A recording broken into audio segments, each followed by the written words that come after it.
Il y a des artistes qui peignent le monde tel qu'il est. Et puis, il y a ceux qui peignent le monde tel qu'il pourrait être. Monsieur Escher fait partie de cela. Chez lui, la ligne n'obéit pas aux lois de la nature, mais à celles de la pensée. Chaque trait, chaque forme, chaque motif semble chercher à défier l'évidence, à dépasser la simple apparence.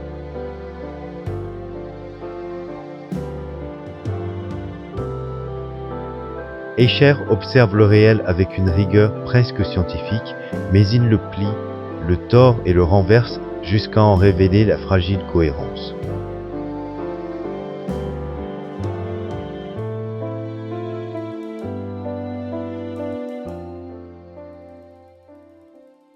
Dans son œuvre, les escaliers montent et descendent à la fois.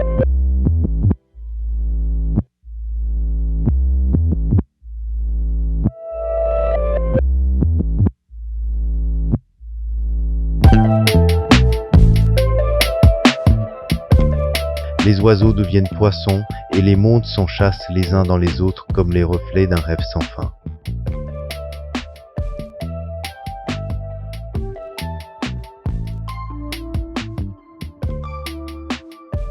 C'est un art de l'impossible, mais aussi de la logique, un dialogue constant entre la raison et l'illusion. Ce qui fascine chez Escher, ce n'est pas seulement ce qu'on voit, mais ce que notre regard construit en regardant. Chacune de ces images nous met au défi. Où commence la réalité? Où s'arrête l'imagination? Dans ce labyrinthe de perspectives, ce n'est pas la figure qui importe, mais le passage. Celui du visible à l'invisible, du plat au profond, du concret à l'abstrait. À travers ces gravures, Escher nous invite à douter, à questionner nos certitudes, à trouver de l'harmonie dans la contradiction. Il fait de la géométrie un poème et du calcul une émotion. Son œuvre n'explique pas le monde, elle l'interroge. Et dans cet entrelac de formes qui s'emboîtent à l'infini, il y a peut-être une leçon discrète, celle de la beauté cachée dans la structure de la pensée.